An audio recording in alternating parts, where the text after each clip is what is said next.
자, 산상수훈 오늘 8번째 팔복으로서는 마지막 보는 시간입니다.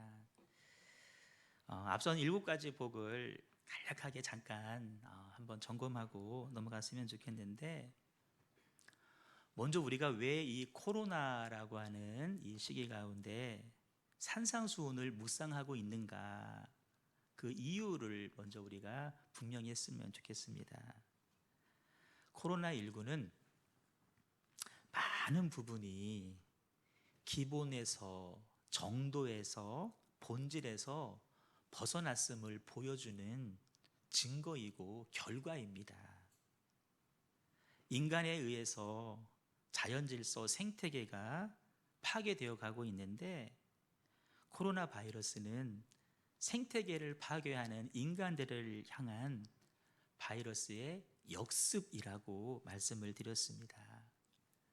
인간이 만들어낸 결과물입니다. 그러면 왜 우리 사람들은 자연 질서를, 본질을 깨트릴까? 하나님은 태초에 사람을 지으시고 5가지 복을 말씀하셨습니다. 원형의 복이라고 하는데, 생육하고 번성하고 정복하고 다스리고 충만하라라는 말씀을 주셨습니다. 근데 여기 땅을 정복하라, 모든 생물을 다스려라 라고 말씀을 하셨는데, 이 말씀들을 사람들이 잘못 해석한 것입니다. 그 기본 바탕은 인간의 욕심이었습니다. 그 욕심 때문에 땅을 우리가 지혜롭게 쓰고 잘 관리해서 물려주고 남겨줘야 되는데, 우리 욕심 때문에 너무나 많은 부분들을 인간들이 차지하기 시작했습니다. 그래, 헛된 인간의 그 욕망을 버려야 된다. 사람을 만드시고 자연을 위임해 주신 하나님의 그 뜻, 하나님의 본질로 우리가 돌아가야 된다라는 것입니다. 자연만 그런 것이 아니라 우리의 가정도 마찬가지입니다.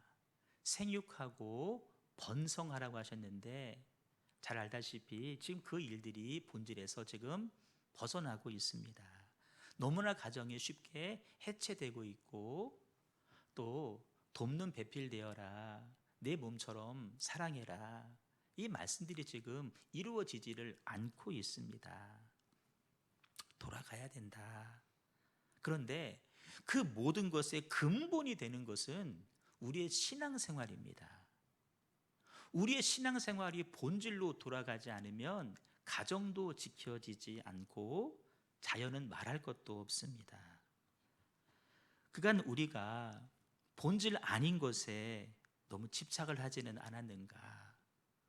이제는 형식만 남고 껍데기만 남아있지 않는가? 그러면서도 나 자신은 신앙생활을 잘 하고 있다라고 착각하며 살고 있지는 않았는가? 그래, 이제는 형식이 아닌 내용을 좀 찾자. 화려한 외적인 어떤 것을 추구하기보다는 정말 초라해 보일지 모르지만 하나님과 나만의 깊고도 은밀한 관계를 우리가 회복하는, 그것이 신앙의 본질인데, 그 신앙의 본질로 우리가 돌아가야 되겠다. 근데 여러분, 돌아가려면 방향이 필요하고 기준이 필요하지 않겠습니까? 그 방향을 제시해 주는 것이 바로 하나님의 말씀입니다. 그 기준 역시도 하나님의 말씀입니다. 모든 것이 방향이고 기준이 되겠지만, 그 모든 말씀 가운데에서도 우리가 보고 있는 산상수훈의 말씀이 가장 본질되는 말씀이다 라고 생각해서, 제가 제 설교를 준비한 것이 다 파일로 이렇게 정리가 되어 있는데, 제가 찾아봤더니 2012년도에 이 팔복의 산상수훈의 말씀을 한번 전한 적이 있더라고요. 물론 내가 그대로 전하지는 않고 새롭게 말씀을 묵상해서 증거하고 있지만, 그래서 이 코로나 시기에 우리가 이 산상수훈의 말씀을 다시 보는 겁니다. 왜? 방향이고 또 기준을 말씀해 주고 있기 때문에 그렇습니다. 산상수훈의 첫 번째 부분이 팔복의 말씀인데, 팔복에는 쭉 중요한 특징이 있다 그랬습니다. 8개의 복이 각각 독립적인 복이 아니라 서로 연결이 되어져 있는 유기적인 복이라고 말씀을 드렸습니다. 다시 말하면 하나의 복이 열리지 않으면, 하나의 복이 풀리지 않으면 그 다음 복도 열리지 않고 풀리지 않는다는 것입니다. 첫 번째 복에서 말씀하기를 심령이 가난한 자는 복이 있다. 천국이 그들 것이다. 우리 마음의 가난함에 대해서 가장 먼저 말씀을 하셨습니다. 성도의 마음은 기본적으로 부하면 안 된다는 겁니다. 들떠 있으면 안 된다는 것입니다. 이 마음이 가난해야 된다. 그러면 마음의 가난은 무엇을 말하냐면은 내 안에 여전히 죄성이 남아있고 나는 참으로 부족하고 나는 무능한 사람이다라는 사실을 인정하고 그것을 깨닫고, 그래서 어떡합니까? 하나님 앞에 겸손히 나아가서 하나님, 나의 죄성을, 나의 부족함을, 나의 무능함을 주님께서 은혜로 덮어주세요. 은혜를 구하는 것이 바로 마음의 가난함입니다. 이게 처음입니다. 이게 정말 중요하고 이게 풀려야 그 다음 복이 여러분 열리는 겁니다. 두 번째는 애통하는 자에 대해서 말씀을 하십니다. 첫 번째 마음의 가난과 역시 연결이 되어 있는데, 마음이 가난한 사람은 늘 주님의 은혜를 구한다고 했습니다. 은혜를 구하다 보니까 뭐를 바라보게 되냐면은 아직도 내 안에 남아있는 죄성을 바라보는 겁니다. 야, 내가 지금도 사람을 미워하고 있구나. 내 안에 지금도 욕심이 가득하고 음란함이 가득하고 있구나. 내 안에 아직도 다툼이 있구나. 그걸 바라보면서 하나님, 이거 어떻게 하면 좋대요? 이 문제 어떻게 해결하면 좋을까요? 내 안에 그 허물들을 바라보면서 가슴을 치면서 울면서 애통을 하는 것입니다. 하나님 말씀대로 살지 못하는 나의 연약함을 바라보면서 애통해 하는 것입니다. 그럴 때 그 애통은 그 애통으로 끝나는 것이 아니라 성령님께서 그와 함께 계셔서 그의 위로자가 되어 주신다라는 거예요. 세 번째 복입니다. 5절 온유함을 말씀하고 계시는데, 이 온유함도 첫 번째와 두 번째 복과 연결되어 있습니다. 이 온유함은 첫 번째와 두 번째의 복을 누리는 사람의 삶에서 나타나는 열매입니다. 마음이 가난한 사람이 자기의 죄와 세상의 죄를 바라보면서 슬퍼할 때 그는 많은 눈물을 흘릴 수밖에 없습니다. 그 눈물이, 그 슬픔을 통해서 그 영혼이 하나님 앞에서 조금씩 조금씩 온유해지는 사람으로 바뀌어지게 된다는 것입니다. 온유함은 하나님 앞에서의 온유함과 사람 앞에서의 온유함으로 구별된다 그랬는데, 하나님 앞에서의 온유함은 이것입니다. 내가 하나님 뜻에 순종하지 않는 사람이었는데 점점 하나님의 뜻에 순종하는 사람으로 바뀌어지는 겁니다. 내가 하나님의 주권을 인정하지 않는 사람이었는데 점점 내가 하나님의 주권을 인정하는 사람으로 바뀌어지고, 내가 하나님의 섭리를 믿지도 않고 인정하지도 않았던 사람인데 점점 하나님의 섭리를, 내 삶에 왜 이런 일들이 이루어질까? 왜 나의 몸이 불편할까? 이것조차도 하나님의 섭리 가운데 있다는 사실을 내가 인정하는 사람으로 바뀌어지는 것입니다. 원래 그랬던 사람이 그렇게 되는 것일 수도 있고, 더 중요한 것은 그렇지 않았던 사람인데 그렇게 삶이 바뀌어 간다는 것입니다. 이것이 하나님 앞에서의 온유함입니다. 사람 앞에서의 온유함은 이것입니다. 누가 나를 향해서 비박을 합니다. 혹은 나의 죄와 허물들에 대해서 막 들추어 내려고 합니다. 그럴 때 과거에는 그것이 너무나 듣기 싫어서 대항하고 다투고 싸웠는데, 이제는 아니야, 그 사람 말이 맞아, 정확히 본 거야, 그 사람 말이 나의 영혼에 유익이 된다고 믿기 때문에 성을 내지 않습니다. 겸손히 받아들이게 됩니다. 이것이 사람 앞에서의 온유함입니다. 네 번째는 6절입니다. 의에 줄이고 목마른 자가 받는 복입니다. 마음이 가난하고 슬퍼하고 온유한 사람은 그 고통으로 끝나게 하는 것이 아니라 의에 줄이고 목마름으로 가져가게 됩니다. 여기서 말하는 의로움은 하나님과의 바른 관계를 말하는 것입니다. 늘 하나님과 바른 관계를 맺기 위해서 힘쓰는 인생이 된다는 것입니다. 그런 사람은 영혼의 만족함, 영혼의 배부름이 있다는 것입니다. 다섯 번째, 긍휼히 여기는 자가 받는 복에 대해서 말씀을 하시는데, 내 주변에 어렵고 힘든 사람들이 참 많이 있습니다. 그들을 예수님의 마음으로, 예수님의 정신으로 그들을 도와주고 회복시켜 주고 싶은 마음이 긍휼의 마음입니다. 나의 부모님을 바라볼 때 내 마음에 들지 않는 부분들이 있습니다. 그럴 때 왜 저러셔? 이것이 아니라 우리 아버지 어머니가 그렇게 할 수밖에 없었던 연약한 부분들을 내가 인정해 드리고 부모님의 허물 약점을 내가 덮어주려고 하는 마음, 자녀들의 부족한 부분들을 왜 그거밖에 못해? 그것이 아니라 그들의 허물을 내가 인정해주고 내가 덮어주려고 하는 마음, 내 주변 사람들 그분 왜 그래? 비난할 것이 아니라 그의 연약함 때문이다, 내가 덮어주려고 하는 마음, 이것이 긍휼인데, 그렇게 긍휼을 베푸는 사람들은 하늘로부터 오는 하나님으로부터 긍휼함을 덧입게 되는 것이다. 여섯 번째는 마음의 청결입니다.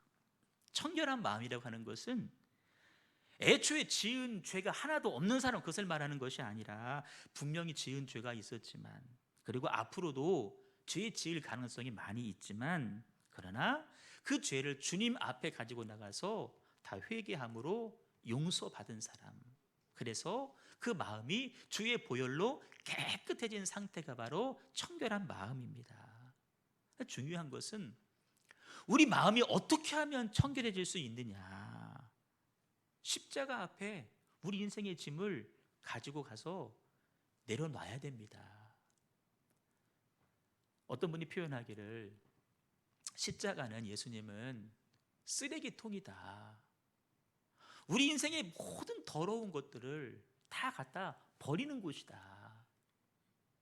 죄송스럽지만 그렇게 하라는 거예요.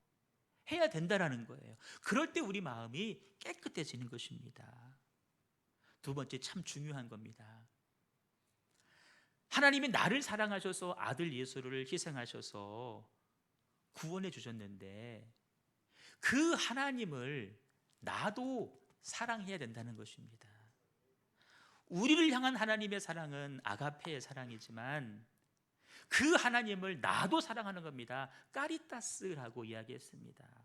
무슨 친구 간의 사랑, 육체의 사랑, 부모님 간의 사랑, 이거 여러분 중요한 것, 더 중요한 겁니다. 하나님을 나도 사랑하는 것입니다. 그리고 그 하나님이 사랑하는 사람들을 나도 사랑하는 것, 저는 개인적으로 이 부분을 가장 중요시 여깁니다. 저와 여러분이 하나님을 사랑하지 않으면 우리들의 삶은 그 순간부터 조금씩 허물어질 것입니다. 우리는 하나님을 사랑해야 됩니다. 하나님을 사랑하셔야 됩니다. 하나님 사랑이 나를 지키는 최고의 비결입니다. 지난주 9절입니다. 화평입니다. 마음이 청결한 사람들은 8절에서 하나님을 바라봅니다. 마음이 청결해지니까 하나님을 바라보는 거죠. 하나님을 바라보니 어때요? 이 마음이 평안해지는 것입니다. 여러분, 교회에 와서도 마음이 화평해지지면 안 됩니다. 여기는 아버지의 집입니다. 하나님 계시는 곳입니다. 하나님 바라보면 내 마음에 평안함이 있어야 됩니다. 그럴 수밖에 없습니다. 그러니 내 안에 있던 근심과 걱정과 불안과 두려움이 다 사라지고 하늘의 평강이 주어지죠. 근데 그 평강을 가지고 다른 사람과의 관계에서도 화평을 이루어내는 것입니다. 사람들은, 또 하나님은 그것을 샘플로 보시면서 하나님의 사람이구나. 가정에서도 교회에서도 직장에서도 모든 모임 가운데에서 여러분 화평을 이루셔야 됩니다. 우리의 말로, 우리의 눈빛으로 그 화평을 깨트리면 안 됩니다. 내가 주님 바라보면서 내 안에 화평을 누리고 그 힘으로 다른 사람과의 관계에서 화평을 이루는 사람 될 때 하나님의 아들이구나. 이제 오늘 본문 10절입니다. 의를 위하여 박해를 받는 자의 복에 대해서 말씀해 주고 계시는데, 여러분 이 복에 대한 결론이 뭡니까? 천국이 그들의 것이미요 라고 말씀을 하시죠.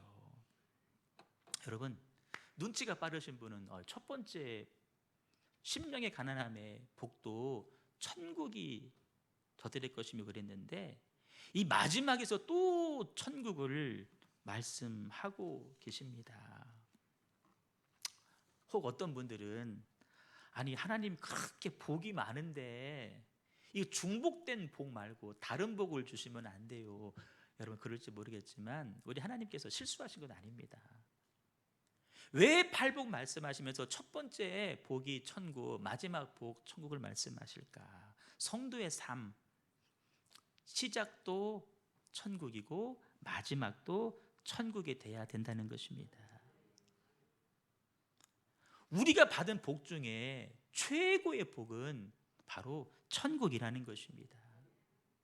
지금 누려야 되고 또 누리고 있고 마음속으로 또 장차 누릴 최고의 복도 천국이라는 것입니다. 같죠. 같습니다. 그런데 여러분 엄밀히 말하면 같은 천국이 아닙니다. 오늘 중요한 부분 좀 기억하셔야 될 겁니다. 똑같이 천국을 말씀하셨지만 첫 번째의 천국과 여덟 번째의 천국은 같은 천국이면서도 다른 천국이다. 아니 그러면 천국이 두 개란 이야기인가? 이런 의미입니다. 깊이가 다릅니다. 넓이가 다릅니다. 폭이 다릅니다. 높이가 다른 천국을 예수님 말씀하고 계십니다. 이렇게 설명을 드립니다. 음악에는 옥타브라고 하는 것이 있습니다. 도레미파솔라시도. 옥타브는 8개의 음으로 이루어져 있습니다. 도로 시작해서 도로 끝납니다. 똑같은 도입니다. 하지만 시작의 도와 마지막의 도는 길이가 다르죠. 폭이 다릅니다. 음폭이 다릅니다. 음의 높이가 다릅니다. 첫 번째 마음이 가난한 자가 경험하는 그 천국, 마음의 천국입니다. 마음의 천국. 그러나 여덟 번째 누리는 천국은 어떤 천국인 줄 아십니까? 하늘에서 너희의 상이 큼이라. 여러분 심령의 천국은 지금 이 땅에서 누리는 천국입니다. 마음에서, 이 땅에서. 그런데 의를 위하여 받는 핍박, 그 결과의 천국은 하늘에서 너희의 상이 크다고 말씀을 하고 계시죠. 왜 그런 줄 아십니까? 의를 위해서 핍박받는 것은 신앙생활에서의 최고 절정이기 때문에 그렇습니다. 여러분 우리의 신앙생활은 절정을 추구하는 신앙생활이 돼야 될 줄로 믿습니다. 절정을 추구하는 신앙생활. 믿는 것도 아니고 안 믿는 것도 아니고 안 됩니다. 하는 것도 아니고 안 하는 것도 아니고 그거 여러분 아닙니다. 기본 바탕으로 내 마음의 가난함도 회복해야 되고 내가 의를 위해 살아가기도 해야 되고 내 평강도 이루어야 되겠지만 가장 중요한 것은 의를 위해서 핍박을 받는 신앙의 절정에까지 예수님이 모든 제자들은 그 마지막에 다 순교의 반열에 올라갔습니다. 예수님은 죽기까지 순종하셨습니다. 절정이었습니다. 예수님 말씀하신 대로 우리도 주님 때문에 고난을 받고 주님 때문에 희생도 하고 주님 복음을 증거하기 위해서 핍박까지 받는, 도리어 그러면서도 즐거워하는 자는 이 땅에서뿐만 아니라 하늘에서도 상을 받는 천국을 누리게 된다는 것입니다. 그렇다면 의를 위해서 핍박받는 것은 무엇을 말할까? 아까 네 번째 보신 의에 줄이고 목마른 자는 복이나니, 다시 한번 기억하셔야 됩니다. 여기서의 의는 뭐라 그랬냐면은 하나님과의 바른 관계라고 말씀드렸습니다. 다시 말하면 의에 줄이고 하나님과의 바른 관계를 지키기 위해서 받는 핍박, 그것이 오늘 예수님 말씀하시는 의를 위한 핍박이라는 것입니다. 여러분, 내가 하나님과 바른 관계를 맺기 위해서 핍박을 받는 분이 계십니까? 내가 정말 예배하기 위해서 그 예배 때문에 핍박받는 분들 계십니까? 이 시대는 그런 핍박들 많지를 않습니다. 물론 더러 계시긴 계시지만 그다지 많지는 않습니다. 몇 해 전에 소개해드린 추천 도서 가운데 손현보 목사님, 부산 세계로교회 목사님 전도가 제일 쉬워요라는 책에 보면 이런 간증이 있는데, 그분이 군대에 갔습니다. 이등병이죠. 주일날 예배를 가고 싶은데 고참들이 가만두질 않습니다. 근데 교회를 갔답니다. 갔다 와서 삽으로, 삽 자루도 맞기도 했지만 삽 그 날카로운 부분으로 머리를 두들겨 맞았다고 합니다. 이 시대는 상상할 수 없는 일이 과거에는 있었는데, 덜어 있다고 하더라도 그 예배라고 하는 하나님과 나와의 관계를 내가 지키기 위해서 때로는 받는 핍박. 왜 이런 핍박이 있을까? 왜 이 말씀을 하실까? 성도는 세상과 담을 쌓고 사는 사람이 아니라 세상과 함께 세상 속에서 살기 때문에 핍박이 있는 것은 당연하다는 것입니다. 세상에 속해 살지만 세상과 다르게 살기 때문에, 세상과는 구별된 삶을 살기 때문에 핍박을 받는 것이 당연하다. 물론 양상은 다를 것입니다. 은근히 우리를 조롱할 것입니다. 무시할 겁니다. 미워할 수도 있습니다. 따돌릴 수도 있습니다. 다양한 모습이겠지만 늘 끊이지 않고 있는 것만큼은 여러분 사실입니다. 그래서 바울이 그래서 우리들에게 이렇게 권면을 합니다. 읽습니다. 시작. 무릇 그리스도 예수 안에서 경건하게 살고자 하는 자는 핍박을 받으리라.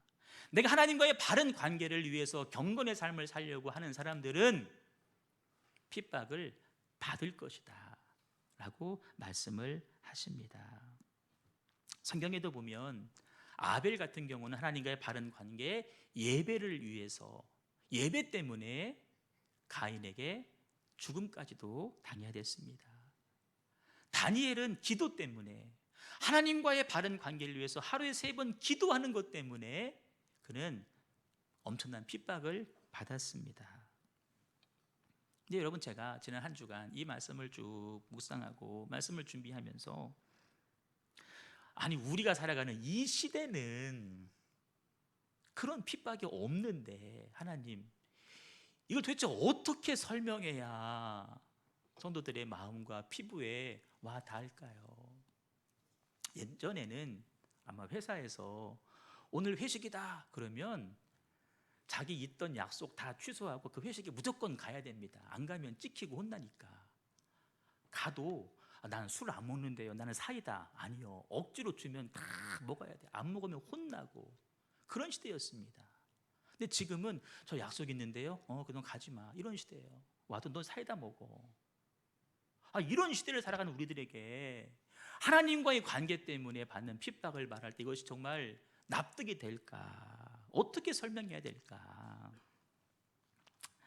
나는 묵상하다가 이런 결론을 제가 얻었습니다. 주님과의 관계 때문에 오는 핍박은 외부에서 주어지기도 하겠지만 사실은 내부의 문제다. 나 스스로의 문제다. 누가 해결해 줄 것이 아니라 내가 싸우고 내가 견디고 내가 인내해야 될 나와의 싸움이다 라는 결론을 제가 얻었습니다. 무슨 말이냐면, 누가 우리 돌로 치지 않습니다. 막 뭐라고 하지 않습니다. 다만 우리 안에는 내가 하나님의 말씀을 지켜가는 데 있어서 내 스스로 많은 갈등을 하게 됩니다. 그래서 그 말씀을 지켜가려 할 때, 예를 들면 내가 주일인데 아니 단풍 좋은 계절에 다 단풍 보러 가자는데 나는 아니라고, 나는 하나님과의 관계 때문에 교회 가서 예배해야 한다고 할 때 나는 그 모임을, 그 좋은 구경거리를 나는 포기해야 됩니다. 아쉬움이 있겠죠. 아쉬움. 그것이 나에게는 내면의 핍박이고 내면의 고통인데 내가 그거를 견디고 이겨서 하나님과의 관계하는 일에 내 삶을 드려야 된다는 것입니다. 그것이 의를 위한 핍박을 견디는 삶이라는 것입니다. 내가 하나님 말씀하신 대로 내가 11조를 구별해야 됩니다. 근데 지금 내 삶이 넉넉하지가 않습니다. 이걸 드리면 그만큼 내 삶은 부족해집니다. 불편해집니다. 어려워집니다. 하지만 나는 하나님과의 관계가 더 중요하기 때문에 내 그 불편함, 내 부족함 나는 이기고 주 앞에 내 믿음을 고백하겠다. 그 말씀 때문에 오는 어려움입니다. 불편함입니다. 이걸 내가 이기는 것이 이 시대의 의를 위해서 받는 핍박이 아닐까. 그것이 바로 하나님과의 관계에서 오는 핍박을 견디는 것이 아닐까. 그런 생각을 했습니다. 우리가 말씀을 지키기 위해서 나를 드릴 줄 알아야 됩니다. 내 삶의 중요한, 내가 놓기 어려운 부분들 내가 내려놓을 수 있어야 됩니다. 우리 주님은 그것을 의를 위한 핍박으로 보실 겁니다. 두 번째는 주님과의 바른 관계를 맺으려 할 때 받는 박해도 중요하겠지만 한 발 더 나가서 성경이 요구하는 게 있습니다. 의의 본체이신 예수님 때문에 받는 핍박입니다. 하나님과 나와의 관계를 넘어서서 아예 나는 쏙 빠지더라도 하나님 때문에, 예수님 때문에 내가 핍박을 받을 수 있는가 하는 부분입니다. 오늘 11절 말씀하시길 예수님이 나로 말미암아 너희를 박해하고 욕하거든 복이 있다고 말씀하시죠. 우리 예수님으로 인하여 욕을 먹고 예수님으로 인하여서 박해를 당하고 예수님으로 인하여서 세상 사람들에게 악한 말을 들을 때 그 인생 복된 인생이다. 여러분, 초대교회 역사 가운데 가장 박해가 심했던 때가 네로 황제의 때라는 사실을 알 겁니다. 당시 초대교회 성도들은 예수님 한 분을 포기할 수가 없습니다. 그래서 굶주린 사자의 밥이 되기를 자처합니다. 예수님 포기할 수 없어서 피부 껍질이 벗겨지고 불태워 죽임을 당하고, 로마 그 원형 경기장에서 야간 경기를 하는데 지금처럼 전기가 없으니까 조명을 밝힐 수가 없습니다. 횃불을 태워야 되는데 예수 믿는 사람들 몸에다가 기름을 끼얹어서 불을 붙여서 그 불빛으로 이 아래서는 경기를 합니다. 굶주린 사자 풀어놓고 믿는 사람들 풀어놓고 몇 초 만에 사람이 잡아먹히는가, 그런 경주를 합니다.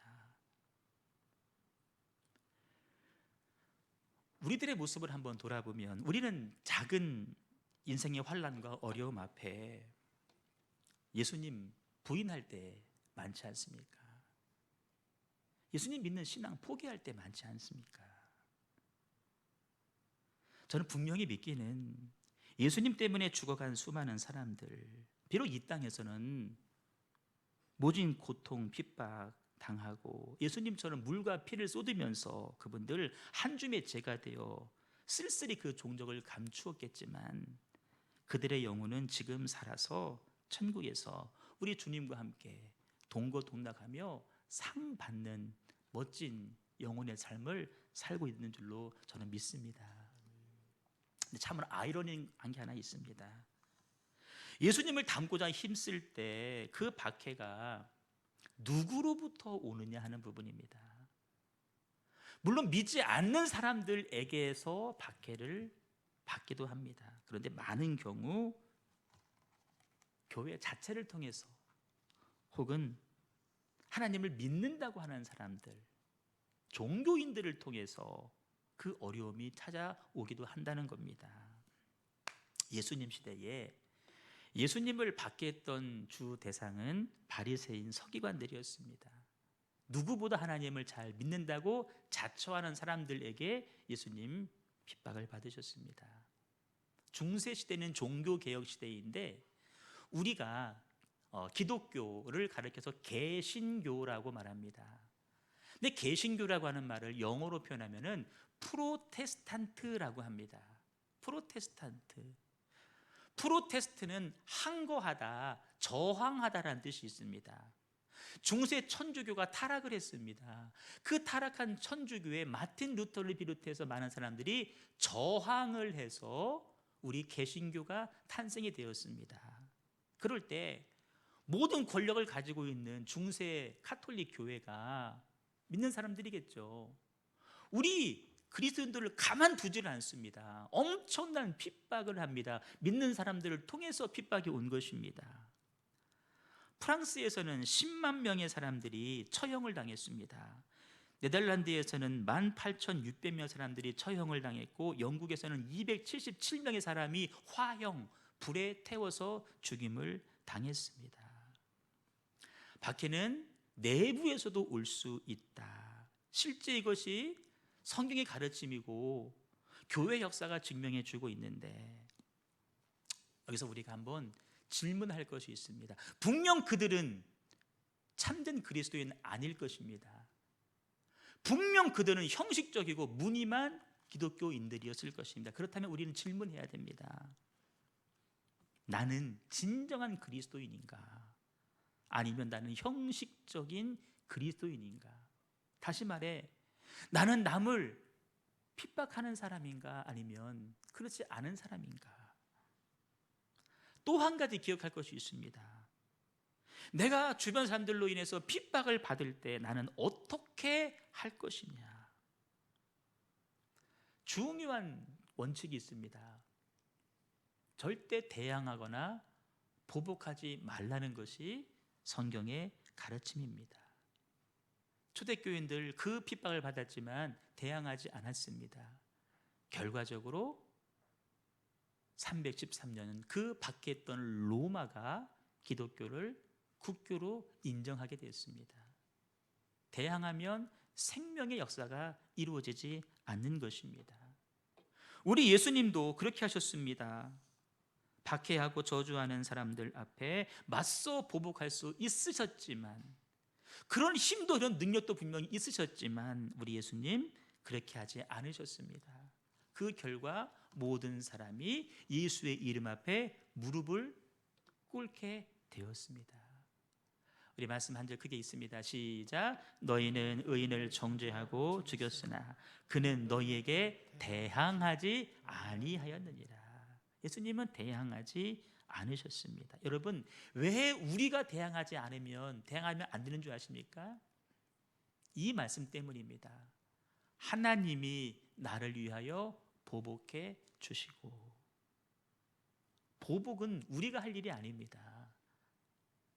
우리는 심판자가 될 수가 없습니다. 보복하면서부터 내 마음은 벌써 병들기 시작합니다. 그 일은 오직 하나님만이 하실 수가 있습니다. 내가 또 박해를 받을 때 보복도 안 해야 되겠지만, 그렇다고 기가 꺾이거나 결국 낙심해서도 안 됩니다. 왜 나 열심히 한번 하려는데 왜 나에게 이런 일이 있을까? 아유, 그만둬야 되겠다. 아닙니다. 대신 이렇게 하십시오.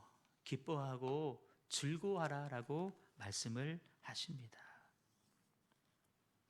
왜 우리가 기뻐해야 될까요? 핍박 앞에서. 왜 우리가 즐거워해야 될까요? 핍박 앞에서. 이런 이유 때문입니다. 그렇게 할 때 영혼 구원의 역사가 나타나기 때문에 그렇습니다. 한 사람이 죽어야 됩니다. 그래야 생명이 자라납니다. 씨가 땅에 떨어져서 죽을 때 열매가 맺히는 것입니다. 사도행전의 역사를 보십시오. 스데반 집사님이 돌에 맞아 순교할 때 예루살렘에만 머물렀던 복음이 예루살렘 밖으로 나갔습니다. 야고보 사도가 순교할 때 복음이 이방 땅으로 넘어가게 되었습니다. 기억하실지 모릅니다. 그 아프간 선교 나갔던 그 분당 샘물교회 김선일 선교사님, 내가 자원해서 죽겠다. 그 땅에 그분의 피가 뿌려졌죠. 우리는 잘 모르지만 그곳에 생명의 역사가 일어나고 있다는 것입니다. 왜 기뻐해야 되느냐? 내가 어떤 사람인지 내 신분이 드러나기 때문에 그렇습니다. 너희 전에 있던 선지자들을 이같이 박해했다. 내가 핍박, 박해를 받으면 먼저 가신 그분들과 내가, 물론 똑같은 분은 아니겠지만 우리를 선지자로 하나님께서 바라봐 주신다는 거예요. 나의 신분이 드러나는 것이죠. 무엇보다 최고의 복이 남아 있습니다. 한번 읽어볼까요? 시작. 우리가 잠시 받는 환난을 경한 것이 지극히 크고 영원한 영광에 충한 것을 우리에게 이루게 하느니라. 미안해, 이 앞에 하나가 있는데 전사님 빼먹은 것 같아요. 아까 12절 말씀에 하늘에서 너의 상이 있다 그랬어요. 하늘에서, 여기가 아니에요. 하늘에서. 마음이 가난한 사람들은 이 마음의 천국을 이루어서 이 땅에서도 천국을 누리며 삽니다. 어떤 환경이 벌어져도 요동하지 않고 흔들리지 않고 살아갑니다. 그런데 의를 위해서 핍박을 받음을 견디는 사람들은 어디에서? 하늘에서 상급을 받게 될 것이다. 그래서 방금 보신 말씀대로 장차 받는 것이 더 크다. 견뎌라라고 말씀을 하십니다. 말씀을 정리하겠습니다. 오늘 환난과 핍박에 대한 말씀들을 들었습니다.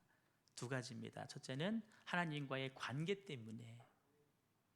하나님과의 관계는 나 스스로와의 문제입니다. 이 말씀이 곧 나와 하나님과의 관계인데 이 말씀을 이루기 위해서 내가 희생할 것, 버릴 것, 포기할 것, 그것이 의를 위한 핍박입니다. 그것을 견디는 자에게 하늘의 복이 있다. 더 나아가서는 우리 주님 때문에 겪는 고통입니다. 하나님 나라를 바라보고 살 때 때로는 생활이 나를 속이고 때로는 좁은 길을 갈 때 고난 박해가 있을지 모릅니다. 하지만 기쁨으로 감수하시고 하늘의 큰 상을 받는 저 여러분 되시기를 주님의 이름으로 축복합니다.